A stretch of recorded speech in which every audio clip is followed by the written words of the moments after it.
This is DW News live from Berlin. German anti-terror experts ranked Anis Amri a low threat. Could officials have done more to stop Amri, the prime suspect in last week's deadly truck attack in Berlin? New reports show the authorities knew he was looking for ways to make a bomb and that he tried to contact the so-called Islamic State. Also coming up, a nationwide ceasefire in Syria. The government and opposition groups have agreed to stop fighting. The truce goes into effect at midnight local time. Russia says it will act as a guarantor of the agreement along with Turkey. And another death in a show business family already in mourning. Actress Debbie Reynolds has died just a day after her daughter Carrie Fisher passed away. We'll take a look back at the movies that made Reynolds a star.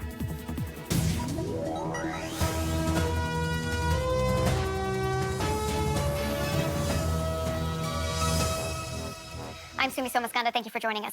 Well, could German security officials have done more to stop last week's deadly truck attack right here in Berlin? There were more revelations today that German anti-terror experts believed the prime suspect behind the Berlin truck attack, Anis Amri, was unlikely to commit an assault. The Tunisian national is believed to have driven a massive truck into a Christmas market in West Berlin last week.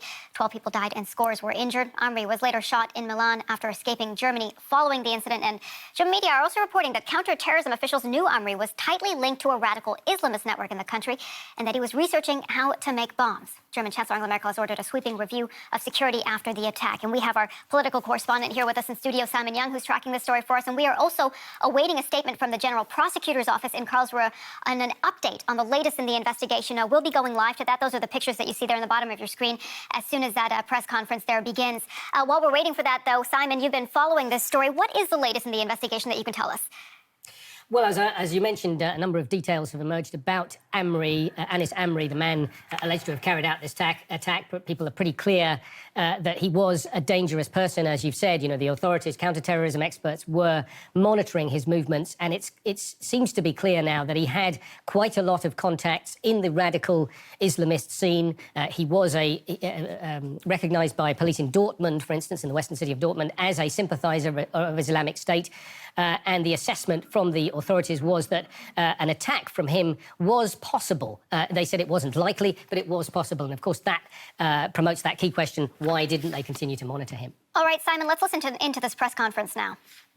The man had been arrested yesterday because there was a suspicion that Anis Amri, just before the attack, had sent him a voice message and also a photograph via a messenger service. Further investigation, however, have established that the person who had been arrested preliminarily is not the possible contact of Anis Amri, which is why he had to be released from custody. As to the current status and the investigation, what I can say for the time being is that the video claiming responsibility by the media outlet close to the IS is authentic as per our investigations, and it does show Amri. Regarding the escape route taken by Anis Amri, our investigations have concluded that he went to France via the Netherlands, then to Italy. That is the current status. With Mr. Amri, we also found a train ticket which details a route from Chambéry to Milan. Apart from that, we found a SIM card. And SIM cards like this one have been issued free of charge in the Netherlands in the days preceding Christmas. And this is why we assume he travelled via the Netherlands, or he might have done. Median reports also speak of a video material which it is claimed show Anis Amri in the Netherlands as well as in France. I cannot comment on that yet. The investigations into this matter are still ongoing, so bear with me on that. As far as the weapon is concerned, our knowledge is as follows. The weapon used by Anis Amri in Italy, with which he shot at an Italian police officer, is an Arma caliber .22 weapon. And the cartridge found inside the truck, in the cabin of that truck in Berlin, is also a .22 cartridge. However, whether it was fired from the same gun will have to be established by ballistics. This investigation is ongoing. We have an imprint of the projectile from Berlin sent to the Italian authorities, and currently the comparison is being made. So we hope to be able to tell you more about this soon. According to the preliminary post-mortem examination result, the truck driver died very close to the time of the attack. This is the preliminary post-mortem. Of course, no stab wounds could be discovered. When exactly death occurred is something which the final post-mortem report will tell us. This report, our forensic specialist have said will be given in January, so I can only beg your indulgence that I cannot give you further details for the time being. We assume that there was an automatic braking system with which the truck had been fitted, and that was why the truck braked and came to a stop after 70 or 80 meters, which is the reason why even more devastating consequences could be avoided. This is what I can tell you right now on the status of the investigation. Dr. Frank, the chief federal prosecutor, has already said that the investigation regarding further people involved in the attack or people in the background, these investigations are continued unhindered and we will not slacken. Thank you very much. All right, you've been watching a press conference with Frauke Köhler. She is a spokesperson for the Federal Prosecutor's Office, speaking there in Karlsruhe with the latest on the investigation into the Berlin truck attack last week that killed 12 people and injured dozens more. Simon Young is here with us in studio and has been listening into this press conference as well. Simon, what is the latest that you heard there, especially on this gentleman, this 40-year-old Tunisian who was arrested and suspected to have links to Anis Amri, the main suspect in the attack?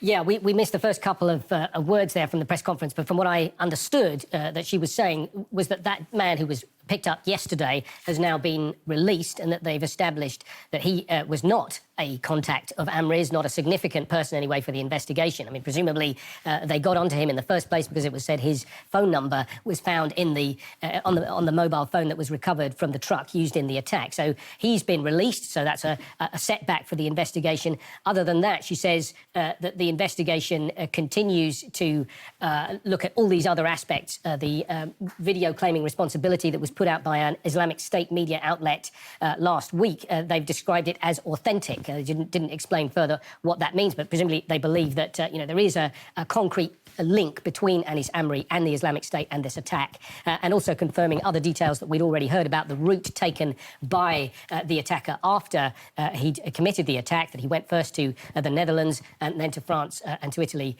where he was ultimately apprehended.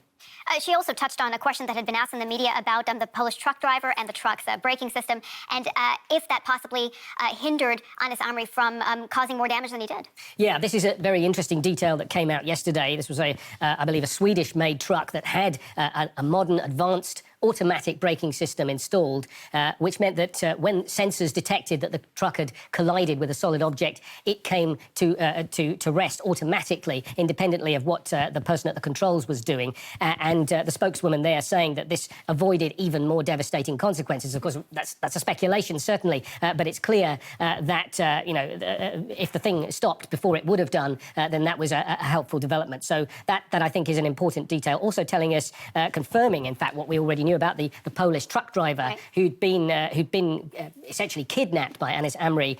He appears to have died very close, as she said, to the time of the attack. So the possibility there that he was alive for a period in the cab, either being forced to drive or on the passenger seat, incapacitated, as we thought. And of course, there were a lot of reports originally that he may have taken steps to somehow prevent the attack or cause the vehicle to swerve away from people who might have been injured or killed. So there's a lot of details that we still don't have, but a lot has been confirmed in this brief press conference. Sam, there's been so much speculation about whether this has been a sloppy police investigation into monitoring Anis Amri before the attack and also how the attack was handled. And we hear now that another suspect who had been taken into custody for possibly having links has been released. Does this open the police up then to more criticism? Well, I think there definitely is a case for the authorities to answer. We know that they met at least 7 times during the course of this year, between February and November, it said. Police investigators met specifically to discuss the case of Anis Amri. And on 2 occasions, terrorism prevention experts were present, and they were asked to give an assessment of how likely it was that an attack would be carried out by Anis Amri, and how likely it was he was planning a specific attack, and they assessed that that was unlikely. We know that the authorities had a file that was updated as recently as the 14th of December. So, you know, they were really looking very closely at this man, and well, we can say that they came to the wrong conclusion. They have an 8-point scale of how dangerous these people are. And, you know, there are about 200, 300 people who are assessed as potential sources of danger, terrorist danger in this case. Mr. Amri had the number 5 rating on this 8-point scale. So he was nearer the top. It meant that an attack, they said, was possible, but as they put it, not likely. Well, I think you have to ask from that, you know, if it was possible and they could see that he was the kind of person who was going to be doing it. And we also know that they discovered that he'd researched, you know, bomb making. Well, you have to put all that together, and as an ordinary member of the public, you have to wonder why the police did not, you know, follow this man's every move. Those are exactly the questions that are being asked in the media and in the public. Looking at this list of 200 to 300 people who are on a watch list at the moment, up to 550, it's believed, does this debate then change how they are going to be treated in the future? Well, this has renewed the debate about how such people are to be treated.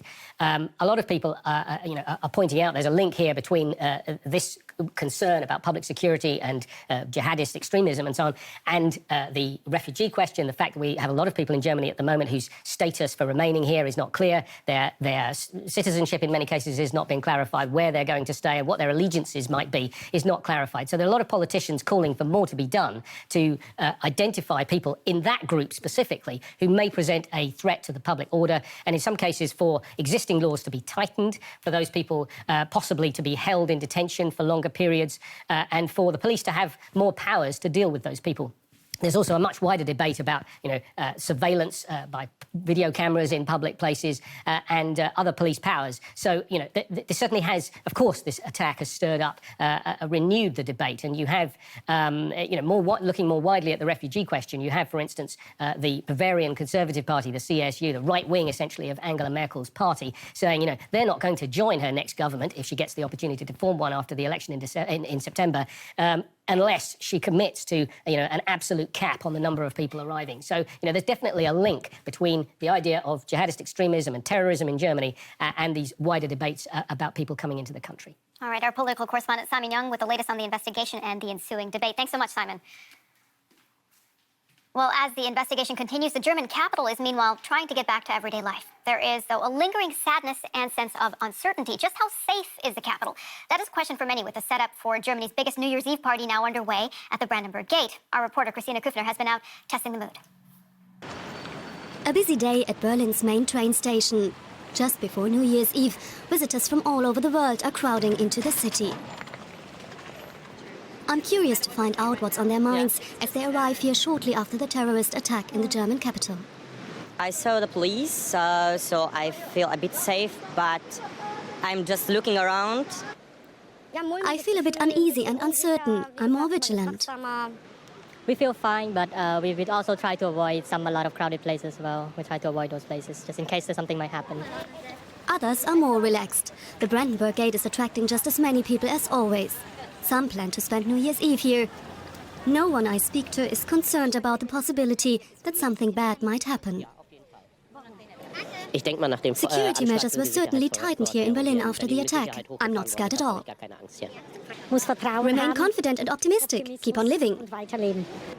Officials say that hotels have seen hardly any cancellations since the attack. Berlin remains a popular destination. Many people are looking forward to celebrating New Year's Eve in Berlin despite last week's attack. Some are feeling a sense of unease, but they still want to stick with their plans for the big night.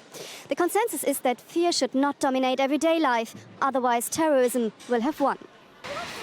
Security has been stepped up throughout the city, not least at the Christmas market at Breitscheidplatz, where a truck drove into the crowd 10 days ago. Will that really make a difference, though? You can't do anything